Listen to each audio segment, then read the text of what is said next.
আবারও চলে আসলাম মা অন্নপূর্ণা রান্না করে রান্না বান্না নিয়ে। তো সবাই কেমন আছো? আশা করি ভালো আছো, আমি অনেক ভালো আছি। তো আজকে আমাদের রাতে হবে চিকেন আর রুটি।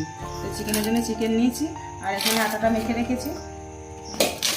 আর চিকেনটা একটু অন্যরকমভাবে বানাবো, যার জন্য এখানে কেটে রেখেছি পেঁয়াজ, আদা আর রসুন।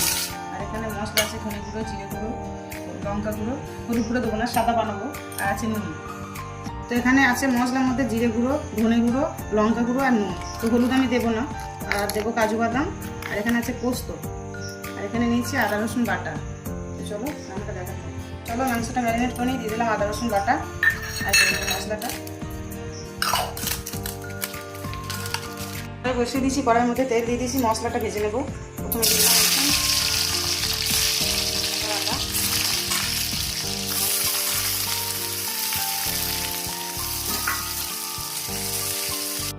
কাজুটা দিয়ে দেবো। কাজুটা দিয়ে হালকা করে ভেজে নেবো। তো আমার ভাজা হয়ে গেছে, নামিয়ে নেবো। তো একই তেলে চিকেনটা ভেজে নেবো।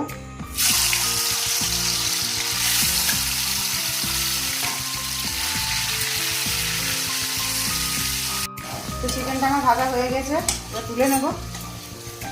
তো রুটিটা বেলে নেবো আমি। রুটি বেলা হয়ে গেছে, সমস্ত রুটি বেলা হয়ে গেছে। তাওয়া বসিয়ে দিয়েছি। এদিকটা হয়ে গেছে, আবার একটা রুটি দিয়ে দেবো। যাবে সেখানে রুটিগুলো একটা সেটা দেখাবো।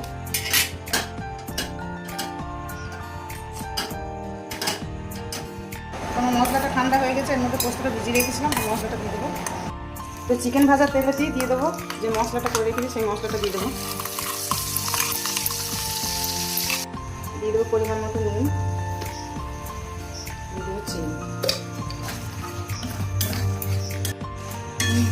আমার কষানো হয়ে গেছে, দিয়ে দেবো চিকেন, ভেজে রাখা চিকেনটা দিয়ে দেবো। একটু কষিয়ে নেবো। একটু জল দিয়ে দেবো, জল দিয়ে একটু ঢেকে দেবো। কিছুক্ষণ হলেই চিকেনটা এই জিনিসটা চলে এসেছে। আমার চিকেনটা হয়ে গেছে। তো চলো আমার রুটি হয়ে গেছে, সবগুলো রুটি হয়ে গেছে। আর এই যে চিকেনটা চলো দেখা যাবে।